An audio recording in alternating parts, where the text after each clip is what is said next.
Hi, everyone. I'm Nikki R. Thomas, licensed associate real estate broker with the Corcoran Group, and this is another edition of Shop Talk Park Slope. And I am very, very excited this time around to have Amanda Brown, who is one of the co-owners of 440 Gallery, located at 440 6th Avenue in Park Slope. Hi, Amanda. Hello. Nice to see you. Nice to see you too. All right. All right. Now, granted, of course, the name of the gallery is 440 Gallery. So that already tells people it's a gallery. But can you tell us more about the gallery itself? Like, what do you do and what do you offer there? Yeah. So we are a multidisciplinary gallery. We're an artist cooperative. So while I am an owner, there's also 15 other artists who work and own it with me. All of us contribute to the day-to-day running of the gallery. I'm just the one that got elected to herd all the cats and make it work all together. We have been at 440 6th Avenue, that space, this is our 18th year, which is amazing for an art gallery, especially one that is not in the heart of the art center in New York. And we have had a number of artists come in at different times, and we show a bunch of different work. So everything from photography to painting to collage to textile to sculpture. And twice a year we invite artists who are not members of our cooperative to show their work along with us through our juried exhibitions. All right, that's so cool. Now, I actually kind of roll it back because you have a unique ownership structure in that it is a cooperative. So for folks who don't understand kind of what that is, can you speak more about what is a cooperative, or at least in the sense of the way that you guys kind of go about things and how you guys kind of came upon that ownership structure? Yeah, so 18 years ago, our founders, Nancy Lunsford and Shani Epstein, kind of got together and were like, Park Slope needs an art space. We need a place to show our art. They kind of gathered up artists in their network and was like, hey, do you want to join us in this space? So together we all contribute monetarily, but we also contribute with our time. So whether it's sitting at the gallery, or we have people who are in charge of social media, we have people who do the website, we have people who write press releases. All of us kind of split the duties of ownership so it doesn't fall all on one person. And that way, if one person leaves, since then we've lost, they've moved away, but Shani and Nancy have moved outside of the area, so they're no longer members with us, but the gallery has been able to keep going even past their departure. So it's a unique structure in that it allows for a more seamless transition, and it becomes less about one person, one singular director who's doing everything, and more about the artists and how they want to show their specific work, which is really fun, especially as an artist. Yeah, because I don't know much about the art world and how things operate, but I do know, but at least a little bit that I do know is that artists don't always necessarily have a lot of say in terms of how things go when it comes to exhibiting their work in galleries, that can be kind of a really tricky, thorny process from what my friends have told me who are actually artists. So it kind of sounds like that since, that's this collective ownership of artists, that might be probably takes a little bit of the pain of the process. You get different perspectives, different views, probably a little bit more of a fluid way of doing things probably than you were if you were perhaps a standard gallery. Yeah. And it lets us focus a little bit more on the community as well, because a lot of art galleries are focused on making sales. And so they're going to show the work that will sell and gear it towards clientele that will only sell it. But everybody cares about making a sale. But if we have a show that doesn't make any sales and it just brings in a lot of people and there's a lot of discussion and people are excited to see the art, that's also a win for us. So because we're uplifted by so many people, we don't have to necessarily worry about making sure that we're selling art all the time, which allows for a lot more creativity. Yeah. And that actually kind of leads into already a bit like one of my next questions is that one of the things I noticed from your site said that 440 Gallery is committed to displaying a broad range of styles and medias. And it's kind of, and it sounds like maybe that part of the reason why you might have landed on that was because you wanted it to be open to as many people as possible. Is that kind of part of that reason? And can you talk a little bit more about that? Yeah, definitely. And I think also just artists, we don't like to be pigeonholed a lot of times. Yeah. Like one day you might be doing painting, but the next you want to do a sculpture. Like this kind of allows you to experiment a little bit more. And our like networks are broad as well. So like, for example, one of our I don't think she was like an original member, but one of our really early members, Ellen Chuse, brought in David Stock, who's a photographer, and she's a painter. Her show is actually the one that's going up next month. And like their works don't look anything alike. Like you would never like think to put them side by side, be like these people together. But because they're in the gallery, there's opportunities for them to show together and they're in each other's network. So you're able to bring in artists that aren't necessarily just like you. And that's kind of nice. It also allows us to like learn from each other too. So there's so many times where like one artist will be like all about a specific painting technique and then all of a sudden everybody else is using that same paint. So trend setting and stuff. But yeah, that is one of the things I've definitely noticed about the gallery is that each time I've walked by or gone in, it's just been something completely different. Like I can't say that there's any specific type of art that I've ever seen like just kind of regularly be on display there. But I think that that adds to the fun because it's kind of like because I know that you folks switch things out with some frequency and stuff. So you kind of never know what's going to be there and kind of pop in. And it's part of I think it's part of the fun, it's in terms of getting people to come and everything else. So I think that that's, at least for me, it's a strategy that works. Yep, exactly.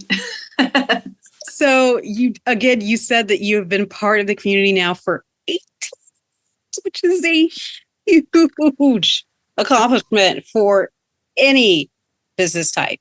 So I think kind of thinking about that, what are some of the things that you really enjoyed about being having your business, having your gallery specifically in Park Slope? Like, looking kind of back over those years, I realize it's kind of probably a little bit of a question, but just kind of what comes to Yeah, well, for me personally, I've only been a member of the gallery for the last 2.5 years or so. Mm-hmm.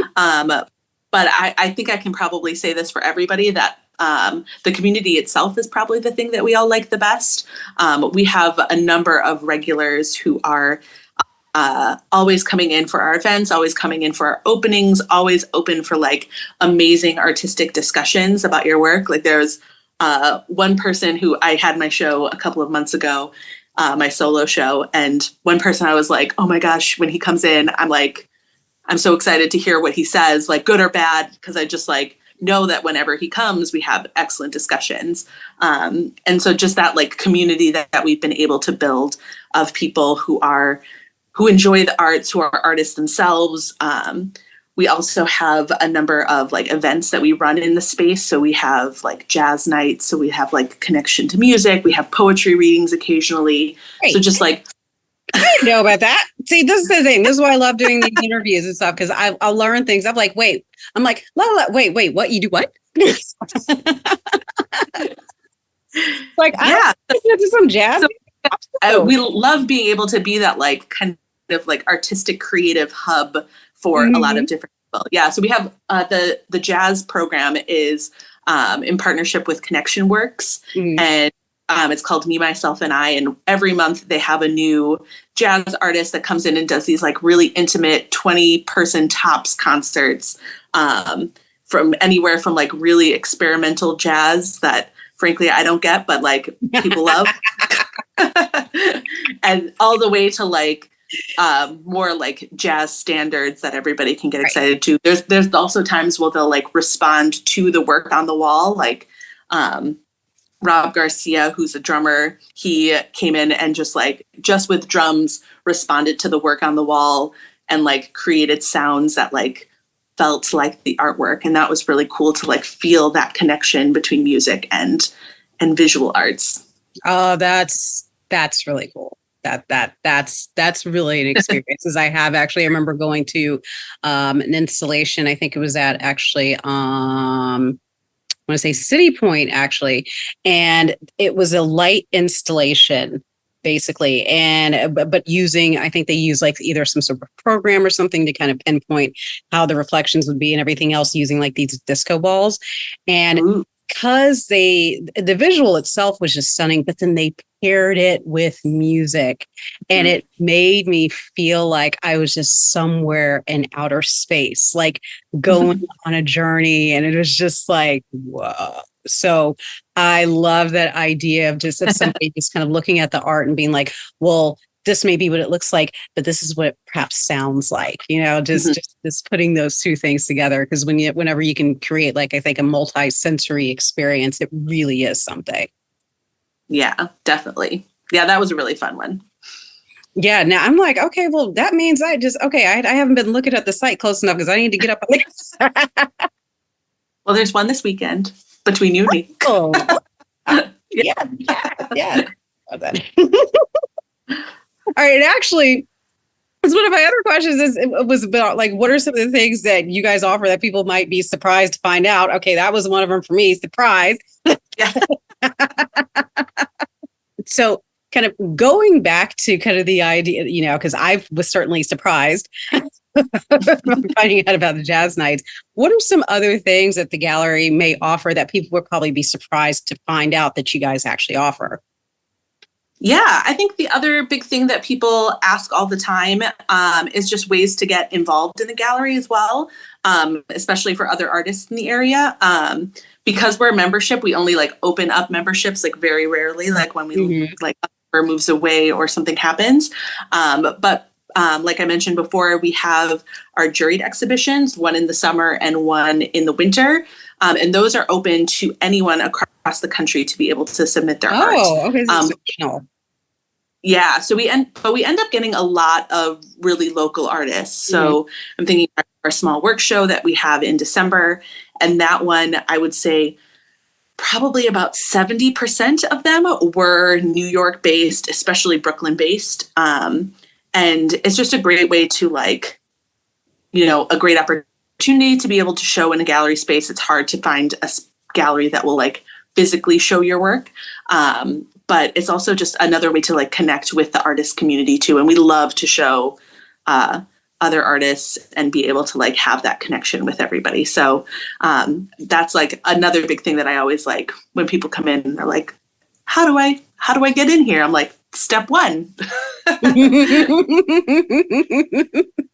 No, that sounds great. That's really wonderful. And again, because we, especially just even within Park Slope alone, right? So many artistic folks in Yeah. all sorts of mediums, genres, and everything else. Wherever. So I imagine just even just being here in this neighborhood is just fertile ground.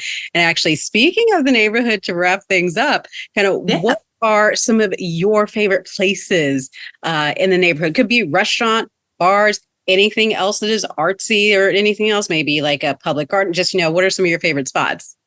Yeah, so I would say related to the gallery, all of us love going to Artists and Craftsmen. That's a Yes, I love spot it. to be able to get all of our supplies. After like gallery openings, a lot of our members really like going to Bar Toto, which is really close to our gallery space. And then, I mean, for me personally, I'm usually like, before I go to the gallery to work a shift, I'll go to Colson and get like a coffee and a croissant or something. So all very close to us. Yeah, no, Colson is what's up. Like, I especially love their rye shortbread. Oh, and the Mm. financiers, like the little mini muffin. Oof, so good. So I feel you on that one for sure. Well, thank you, Amanda, so much for taking time out of your busy schedule to speak with me this evening. It was such a pleasure to chat with you and get to know more about 440 Gallery, to also get some more ideas up here in my noggin about things to do myself in the neighborhood. So thank you. I mean, because I was just like, I thought I'd just go there and see some art, but I can go and listen to art also. Mhm. Yeah, thank you so much for having me. This was super fun. All right. Thanks again.